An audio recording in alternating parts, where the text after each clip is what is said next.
Hello, everybody. Thank you for joining me with Investigation Bible. I'm your biblical investigator, Bill Kaufman, and we're now 10:8 on this episode.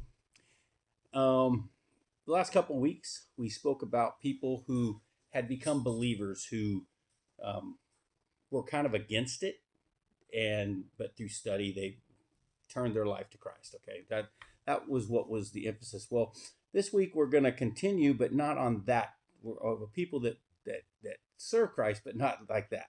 What we're going to do is we're going to talk about the people of the ancient times, like the beginning of the church, and what they gave up for serving Christ, because they gave up a lot. Let me tell you, that was a rough time of the church when it first started out. The beginning of this time of, well, when Jesus was crucified and then he rose from the dead, and then he stayed on the earth for 50 days, and then during that time he talked to his disciples, and not just the 12 but 500 at one time, and so there was a lot of people who were following him, and he talked to all those people and kind of gave them some information about what that was going to be like.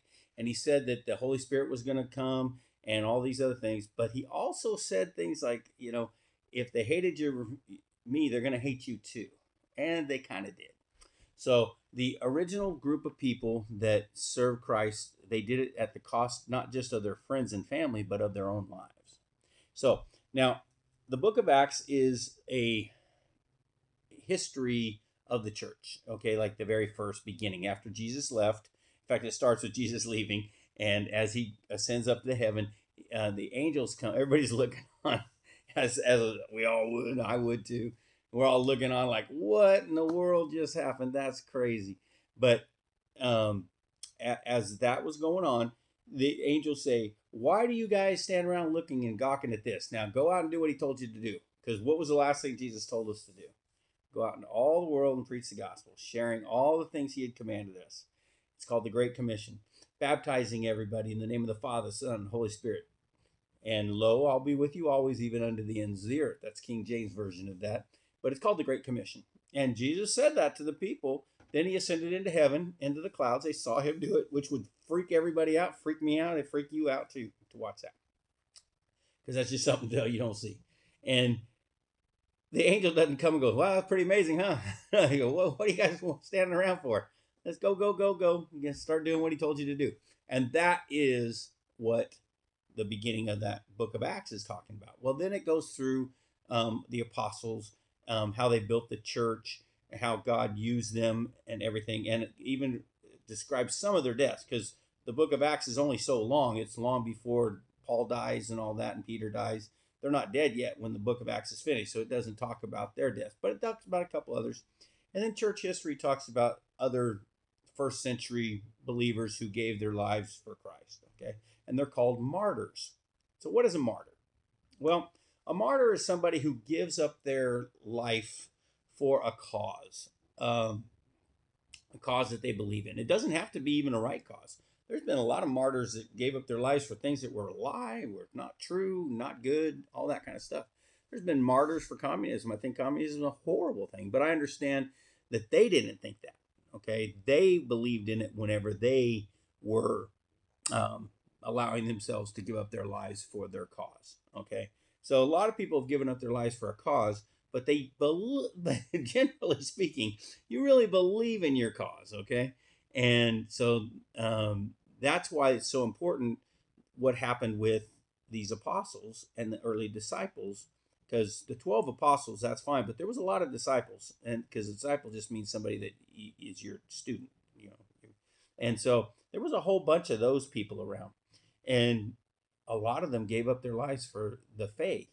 But it was a faith that they knew, because they knew Jesus. They actually knew the guy. They walked with him. They ate with him. They talked with him. They saw him do miracles. They listened to his words. They saw him get crucified. They saw him die. They knew he was buried and dead. But they also knew that 3 days later he was risen from the grave. They didn't even believe it, most of them, at the beginning, and then until they saw it themselves. And so but then as time went on, since they did see it themselves, they shared the gospel as he told them, even unto their own deaths, some of them. And I was going to go over some of those today. So what we're going to start with is the first one in the first martyr of the church is a guy named Stephen. Now, what happened is Stephen was a guy who was very um, filled with the Holy Spirit. All right, he was one of the 70.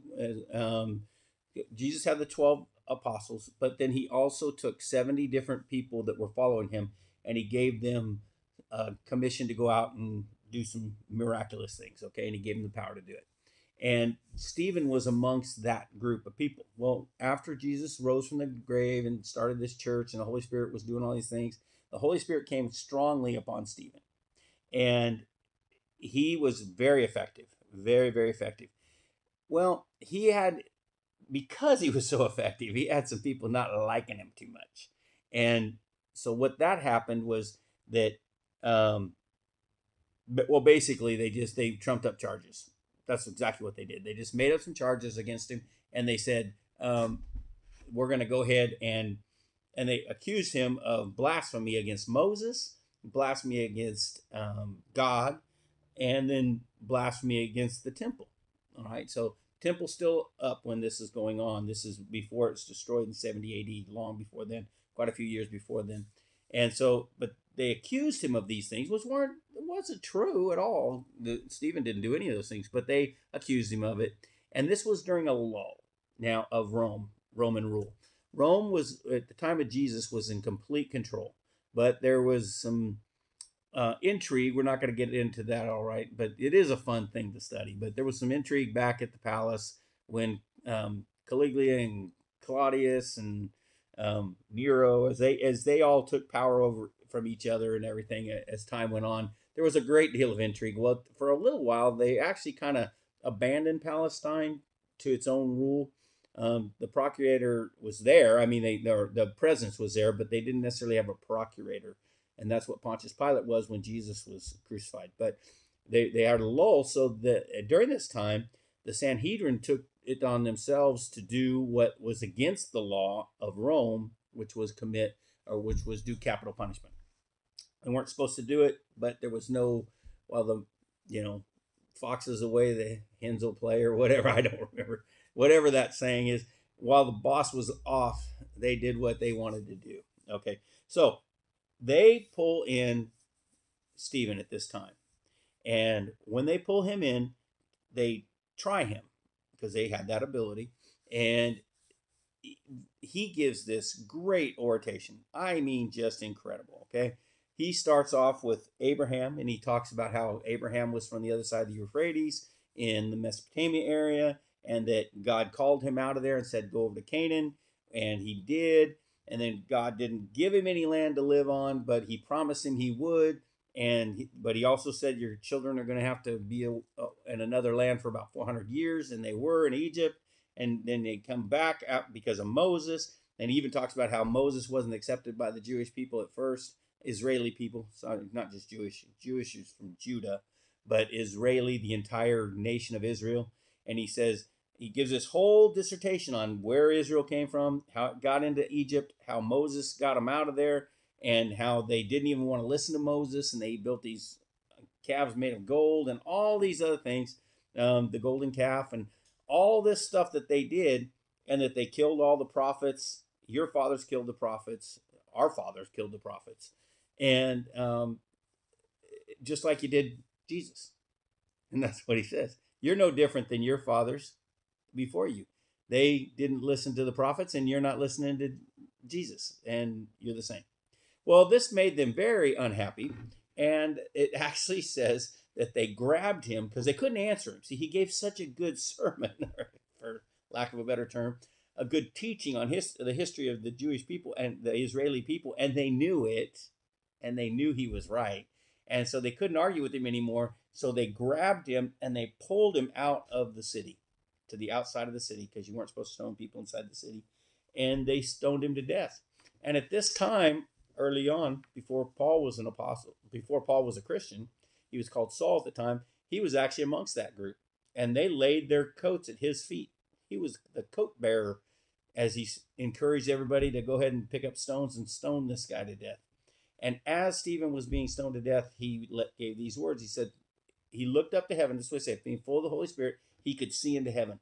And as he could see into heaven, he could see the Son, Jesus, sitting next to his Father on his throne. And he said, please don't blame them for this. Forgive them for the sin they're committing. That's exactly what his master said. It's what Jesus said on the cross. Forgive them, for they don't know what they're doing. Well, he said the same thing, kind of, and I'm sure he got it from Jesus. I'm sure he wouldn't have done that if it wasn't for Jesus, because that's what Jesus does for us. He changes us into a person better than ourselves. But anyway, and he did that for Stephen. Well, Stephen was the first to give his life for Christ, and that we know of, at least recorded. And he looked up to heaven, and God opened up heaven. Now, I don't know if that happens for everybody, probably not, but it happened for Stephen, and he could see into the heavens. That's kind of neat.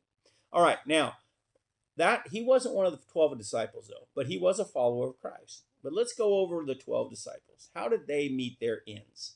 Well, the first one we're going to talk about is Judas Iscariot. His is a really rough ending. He betrayed Jesus, and he felt so bad about it that he killed himself before Jesus. In between Jesus' death and resurrection, in those 3 days, he killed himself. Too bad. He shouldn't have done that. He shouldn't have betrayed Jesus. Okay, fine. But Peter betrayed Jesus too. Jesus forgave him. I really think, and I don't think God makes things happen to us. I think we do it. But he knows what's going to happen. Now, I do believe that. And I really do believe, had Judas not killed himself, because he was allowed to do that. If you want to, you can do what you want to do. Jesus would have said the same thing about Judas that he said about Peter, which is make sure that you go tell Peter. Because when he rose from the dead and he saw the women in the garden tomb, he says, make sure you tell the disciples, including Peter. It's not saying that Peter wasn't one of the disciples. He's like, Peter isn't going to show up. He denied me 3 times. He knows he did. And he's not going to come if you don't go get him. And so, he still didn't have to come, but they went and got him, and he did show up. And I think he would have said the same thing about Judas. But that's not what happened, and Judas killed himself. So that's how Judas died. He betrayed Jesus to the Sanhedrin, the same people that just tried. It's the same group. The Sanhedrin is the political group that are in charge. Okay, they're like our Congress, so to speak. And they're the ones that killed Stephen a few years later, but this is before then. That's who killed Jesus too. I mean, the Sanhedrin are the political leaders of their day. Our political leaders aren't necessarily any better. But anyway, nonetheless, Judas sold out Jesus to the Sanhedrin, and that's what happened. And then he killed himself. All right. Now, there's a bunch of prophecies about this. We've already gone over some of those prophecies in earlier episodes. We're not going to go over those, but that's what happened to Judas Iscariot. Now, there's James, the son of Zebedee. Now, there's 2 sons of Zebedee. One is James and one is his brother John. Now, the term son of Zebedee means son of thunder. So apparently Zebedee, this guy, whoever he is, was a loud guy. He was a loud-speaking human being or something. I don't know. And he had a big personality. I'm not really sure why he's called Thunder, but he is called Thunder. All right, so we can just use our imaginations to decide. But James and John were the sons of this guy named Zebedee, also known as the sons of Thunder. Well, listen, they were 2 of the very first people to follow Christ. Not the very first, but 2 of the very first. James, son of Zebedee, was the first to die, though, of the 12.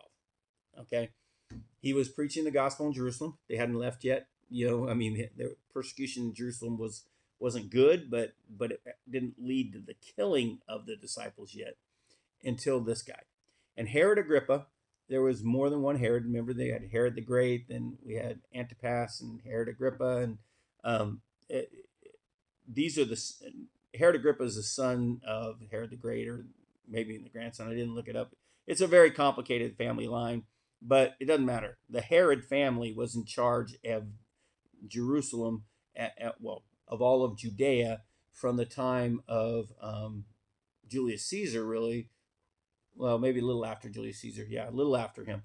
And until Augustus Caesar. From the time Augustus Caesar until whenever Jerusalem completely gets destroyed by the Romans. And that's in 70 AD. So there was a lot of years there where Herods were the king of there. And in those days, you didn't get elected It's not like that. I mean, you served until you died, and then your son took over.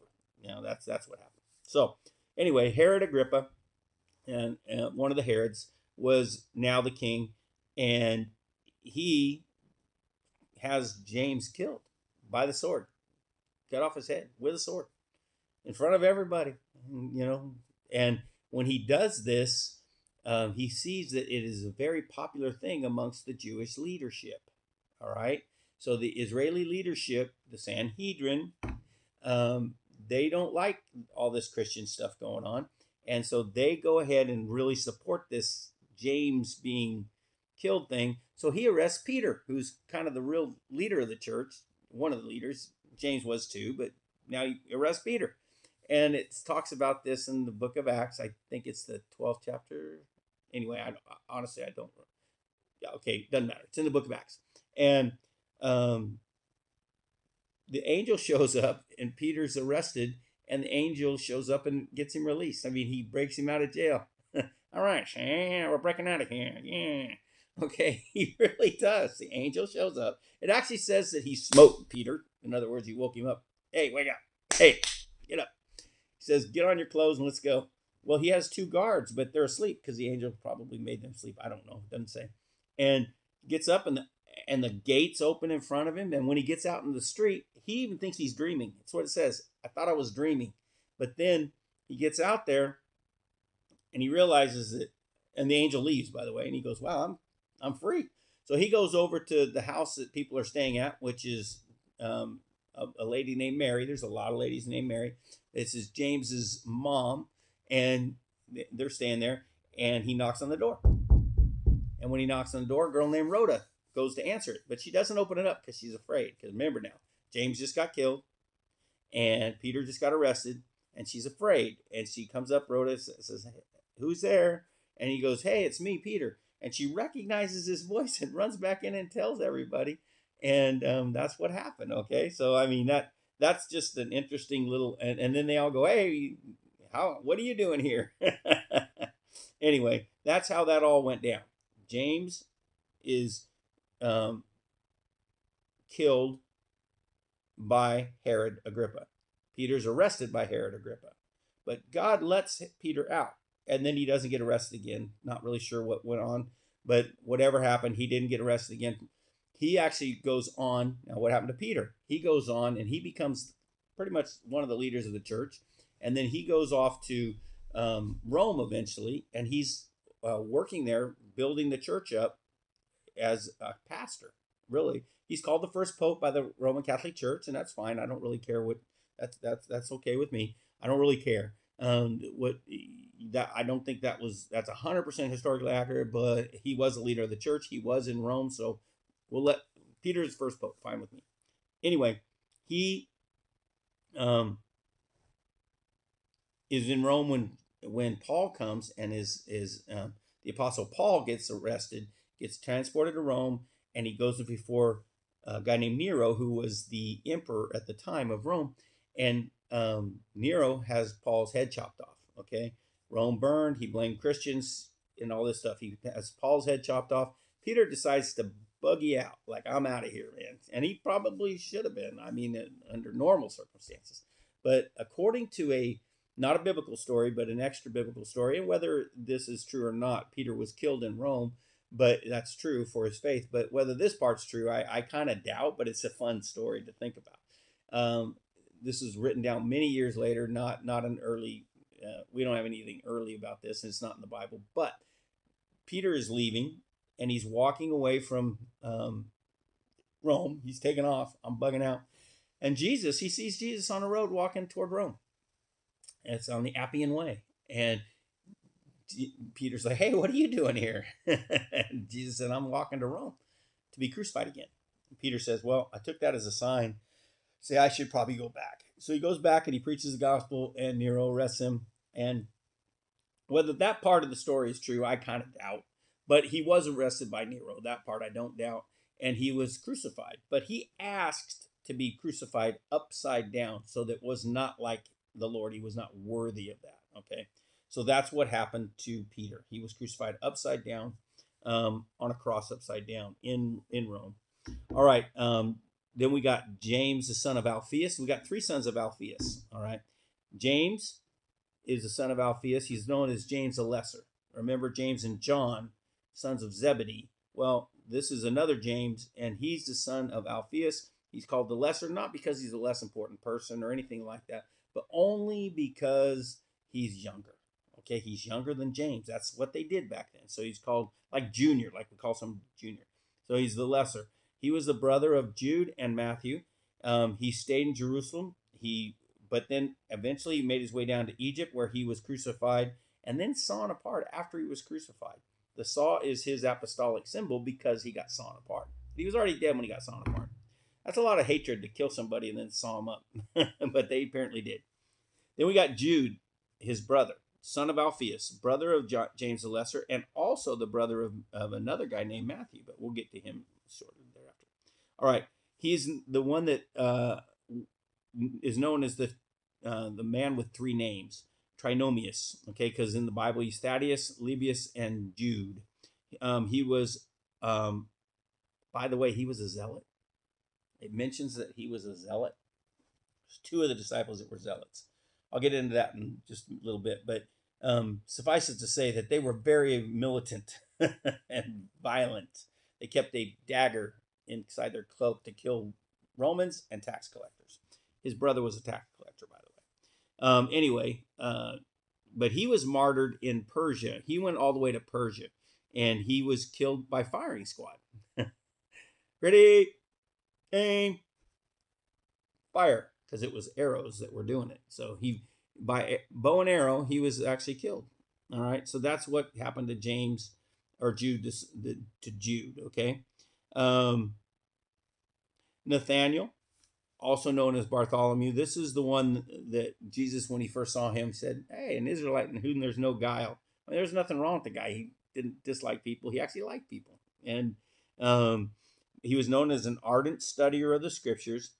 He went with Philip to Phrygia. That's up in where it was called Anatolia back then, the whole area. We call it Turkey today.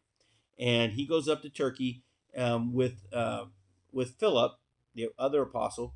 But then he goes all the way to India, so through Persia with Thomas. Then he takes off with Thomas, and Thomas and him decide to go east.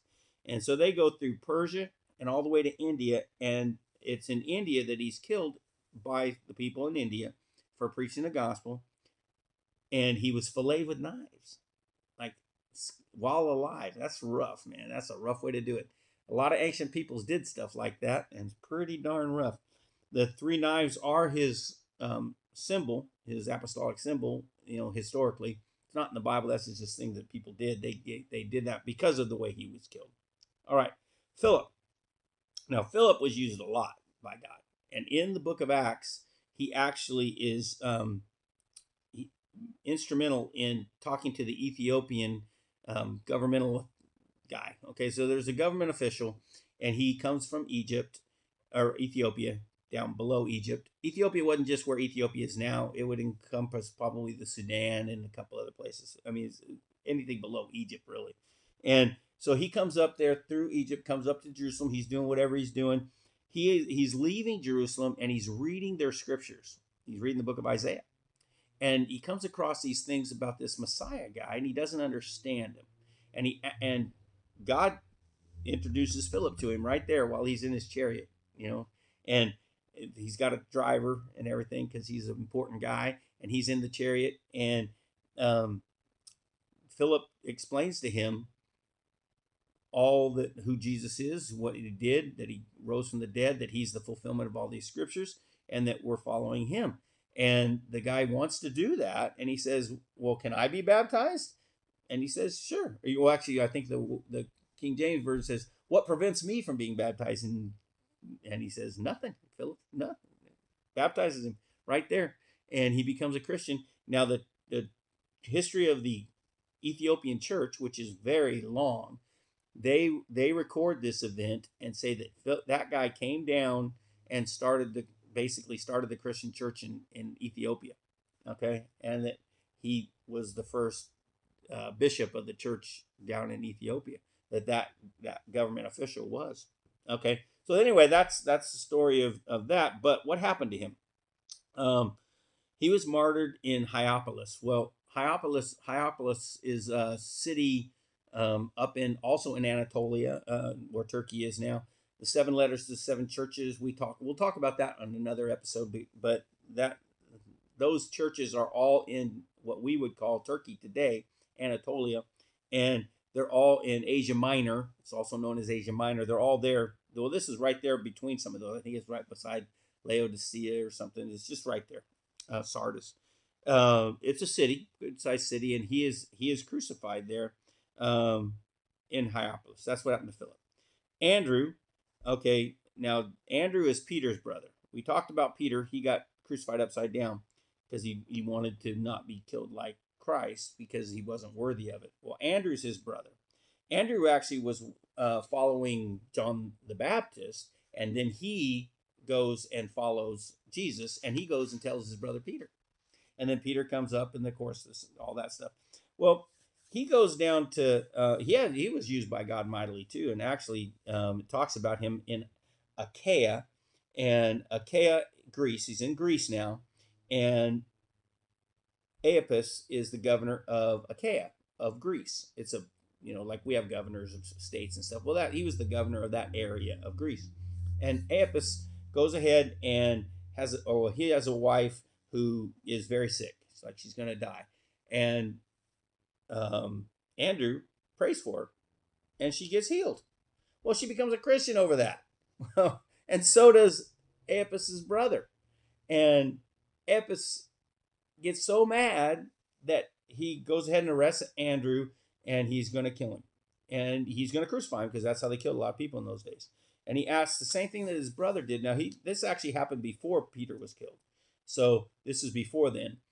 But he asked the same thing, or I guess Peter asked the same thing that his brother Andrew did. He said, please don't crucify me I don't mind you crucifying me, but not like Christ, because I'm not worthy of being killed like him. He's so much greater than me. And so he gets crucified on an X-shaped cross. And that X-shaped cross is his apostolic symbol. All right. Simon the Zealot. Now, I mentioned Jude was a zealot. He was the brother of Matthew and James the Lesser. Well, Simon was a zealot too. And the zealots were zealous. That's how they got their name. And they actually were the ones that got Rome so mad that they destroyed them. And it was because of the zealots. But this is long before that. And he was a member of this group, just like Jude was. It's interesting that Jesus would choose these people, because these people looked to violence to get rid of Rome. In fact, James the Lesser asked Jesus a question once. It's like, when are you going to overthrow Rome? And he says, not going to do it right now. Not going to do it. And wouldn't be prudent at this juncture. And so he says these things, right? But James the Lesser, and definitely probably Simon the Zealot, did not really understand that, because they were of the mindset that the Messiah was going to come, destroy Rome, and set up Israel again under David's leadership, which is going to happen. Actually, all that's true. They just didn't understand the timing of it. Okay, and so, but you know what? They ended up loving each other. Even Matthew, the tax collector, all of them ended up loving Simon the Zealot too.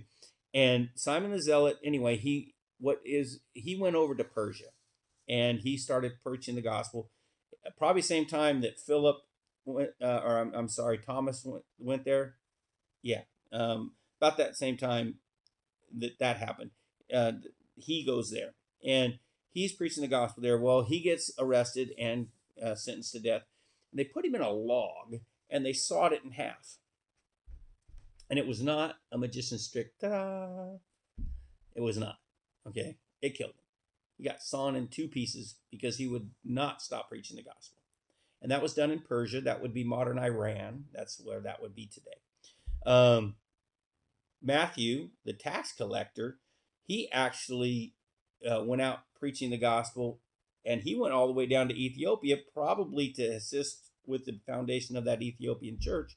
But now he was a tax collector. He was hated by a lot of Jewish people, including zealots, and yet he slept right next to Simon the Zealot, and he slept next to his brother Jude. They both were took vows to kill people that were tax collectors, but they didn't do it because Jesus changed their mindset so that they loved each other. They loved one another. So anyway, Matthew goes down to Ethiopia, and he is actually killed with a spear. Okay, I'm running out of time here, so I got to hurry up. That's how he's killed. Now, we're almost done here. John, or well, we'll go with Thomas. I mentioned him earlier. He went all the way to India, and they actually have a place that in India where there's a church that is where he was killed. And it's right there right now. And but anyway, when he was on the earth, he was called the doubting guy, the doubting Thomas. I agree with him. I understand him. I'm kind of a doubting myself. I'm a skeptic, and I always just kind of think people don't know what they're talking about, including myself, by the way. I don't know what I'm talking about either. But Thomas kind of looked at it that way. And so when they came back and said, hey, he rose from the dead, all the disciples now believe this because they'd all seen him, except for Thomas. Thomas said, I'm not going to believe it till I can put my fingers in the holes of his side. Until I see him myself, I'm not buying it. Well, Jesus came into the room right then. Thomas turned around and saw him. And when he said, hey, go ahead and check it out. It's me. You can see I'm not a spirit. I'm not a ghost. In fact, I'm going to go ahead and eat. Ghosts don't eat. You can touch me. I have flesh. Ghosts don't have flesh. So you can check me out here. Well, Thomas doesn't check him out. He actually falls on his knees before the Lord and says, my Lord and my God, which is a really big statement. That's huge because he's a Torah believing guy. And you don't call anybody God except for God. There's only one God. Well, that's true. Father, Son, Holy Spirit. That's the only God. That is it. I don't know if Thomas had this all figured out yet, but he realized something amazing. This was God himself standing before him, and he worships him, falls down and worships him, and gives his life for him. Goes all the way to India, goes through Persia, all the way to India, preaching the gospel, and that's where he is killed. And there's a mountain right now where he was killed, and there's a church built on it. Okay, it's actually called Mount St. Thomas. That's where it's at in India. Now, John, that's James's brother, and that's probably Jesus's best friend on the earth. And John the Beloved, he wrote the Gospel of John, 1st, 2nd, 3rd John, and Revelation. He never died of martyrdom. He's the only one that lived into old age and died. He actually died in Ephesus, and he was doing fine, just died of old age, okay? Now, he had a couple of attempts on his life. He even got boiled in oil one time by the procurator of that area, but it didn't singe his skin at all, and so they got scared, and they sent him off. Okay, we're not going to kill you, but we don't want you around us, and so they sent him off to an island where he actually had the vision where he wrote down the book of Revelation. Okay, now that's John, and he died of old age. Now, that's it for the 12. I'm going to say I'm over time, but Paul eventually became a Christian. First, he persecuted the church, then he became a Christian. He got his head chopped off by Nero right before Peter got crucified upside down in Rome in the 60s AD. And then, who's this Matthias guy? Okay, Matthias was the guy that replaced Judas. They voted on a guy to replace Judas, and it was Matthias. He must have been a really good disciple, follower of Christ. We know very little about him historically. It mentions him in the Bible that he replaced him. It doesn't talk much about him after that, and that he replaced Judas Iscariot. Okay, but he must have been something because the disciples all voted for him. So he must have been really something, God, a servant of Christ. But anyway, he was stoned and crucified way up north. He went all the way. He went the furthest north of any of them into what it's called Colchis, something like that, in the old days. But now it's Georgia, Russia. He made it all the way up to where Georgia is in Russia, and up way up there. And he was killed up there when he was, preaching the gospel. Okay, so what does that got to do with anything? Well, I said earlier that a martyr is somebody who dies for their cause, what they believe in. Well, that's true. And you may believe a lie. And so you might die for a lie. But nobody purposefully dies for a lie that's sane, okay? And these people were sane. So they died for what they knew to be true, which was Jesus Christ. Now, it is, if they made it up, because people say that, oh, these early Christians, it's all just made up. Well, if they made it up and they knew they made it up, and then you said, I'm going to kill you if you keep doing this, then they'd stop doing it. Especially killing by crucifixion, filleting with knives, putting on a firing squad of arrows. You just say, huck out, just kidding. Don't want nothing to do with this. Crucified upside down, crucified on an X-shaped cross. No, you would say, no, I don't. I was just kidding. We tried to do this as a scam. It didn't work out. Go ahead. I don't want to die. That's what you would do. Anybody would. But they didn't. They all, to a man, they went ahead and stood their ground and said, no, Jesus is God. He was crucified and he rose from the dead. And we're not going to deny him. So anyway, that shows me that they believed what they were saying. I believe what they're saying too. So it's up to you to figure out if you believe what they were saying. But I certainly do. And they certainly did, or they wouldn't have given their lives for it. So anyway, thank you for joining me on this edition of Investigation Bible. And I am now 10:10.